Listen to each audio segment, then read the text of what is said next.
paved trails. There is a bridge, also kind of paved. This is Houston.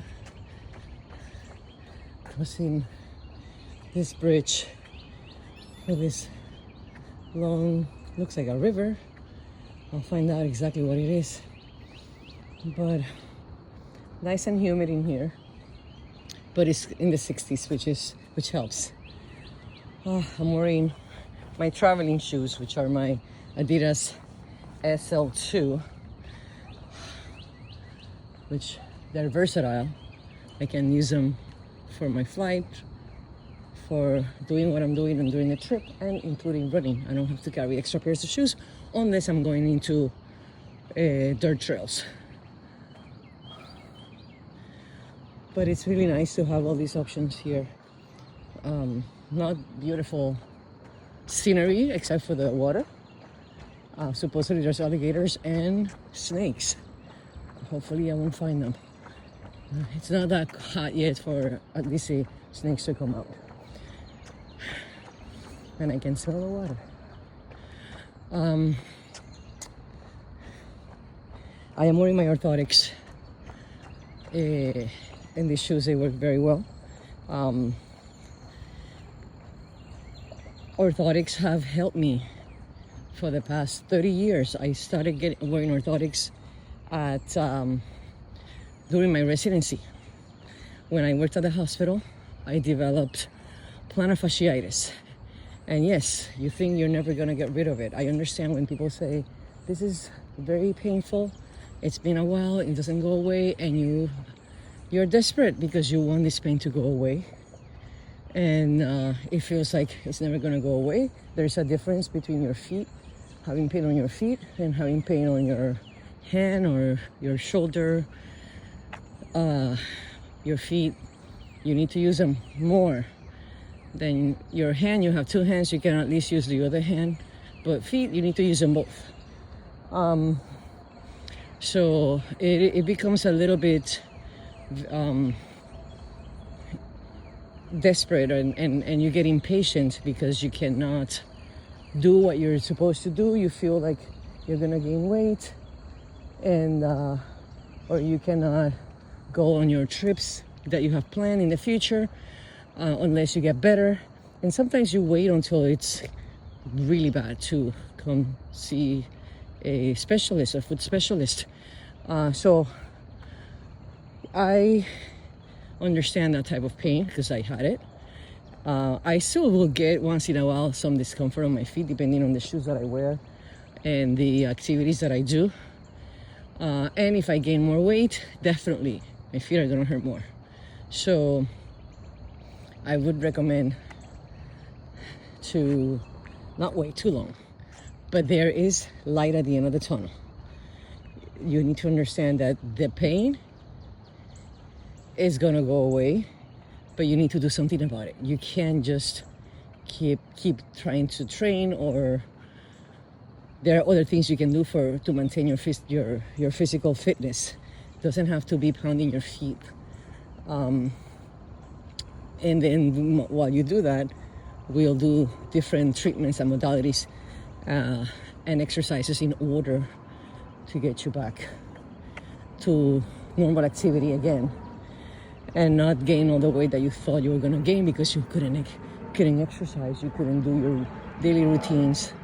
It can be very depressing when you have pain and you don't feel like it's gonna ever go away. There are ways. There's always a way, and sometimes it requires several treatments, several modalities. Just doing the one that you see on the internet is not enough. Me wearing orthotics for the past 30 years has helped me to prevent. I got rid of my plantar fasciitis with the orthotics. I caught it on time. I had access to getting orthotics right away because I was in a podiatric residency. Of course, I was able to get orthotics right away.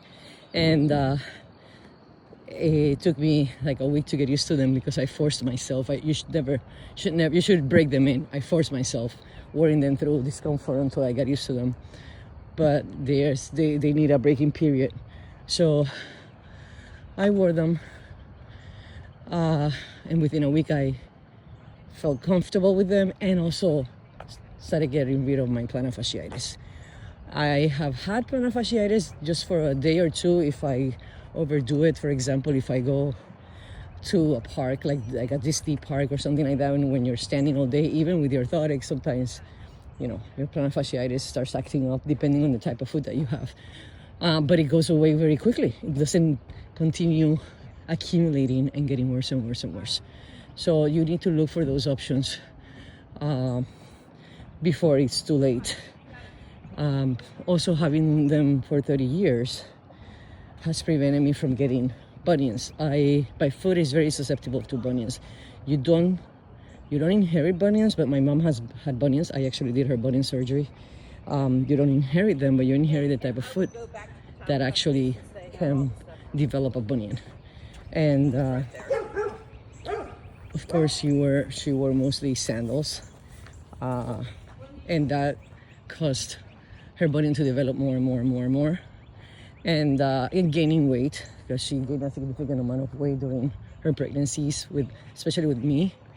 I was 10 pounds, a 10-pound baby, because she ate and gained significant amount of weight. She even had the gestational diabetes during her pregnancy with me.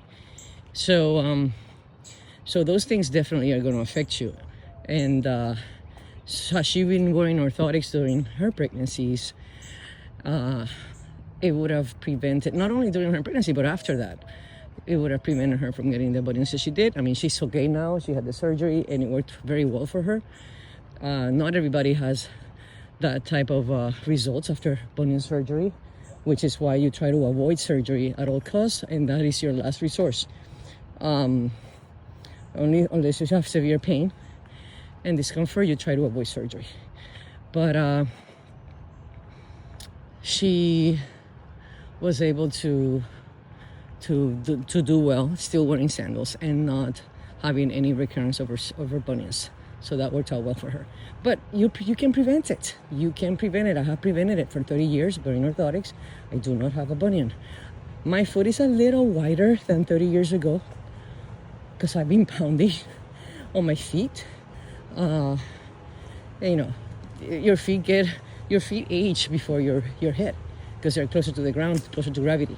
So yes, they take a toll. So 30 years later, they're not going to be exactly like your feet 30 years ago. But the orthotics have maintained my foot from having a severe deformity. Oh, this is beautiful here. I mean, in the sense that it's moist, the humidity. Look at those trees. So, yes.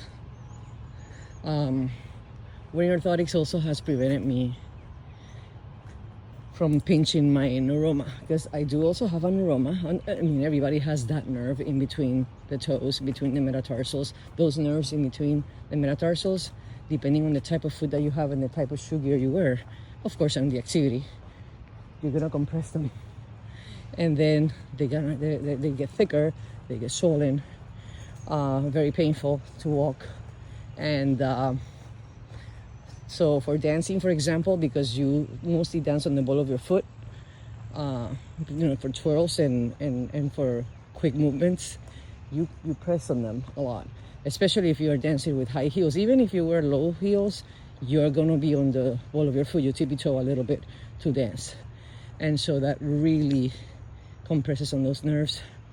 So whenever I would dance with my heels, because it's easier, then I would have pain the next day. Even through dancing, I would feel it, and the next day, and that would cause my nerve to get inflamed and painful, and my neuroma to act up. And then I wear the next day my athletic shoes, my running shoes, my orthotics, and within 2 days I'm back to normal. So you don't want to be repeating that over and over, because eventually the nerves will not go back to normal. They will just atrophy and get thick and damaged So, especially if you're on your feet all day. So, the orthotics, and in combination with the proper shoes, prevent many problems. Yes, a lot of people like their natural gait, barefoot, or minimal shoes, and that's fine. But it also depends on the activity and the type of food that you have. So you have to take all those things in concern and decide what you want to do. It would always be convenient to have a consultation, and because I do not push orthotics on people. It depends on the type of food that you have. It depends on your activity, your problem. Not everybody needs orthotics, but they can definitely make a life difference if you need them. So don't be afraid of the orthotics.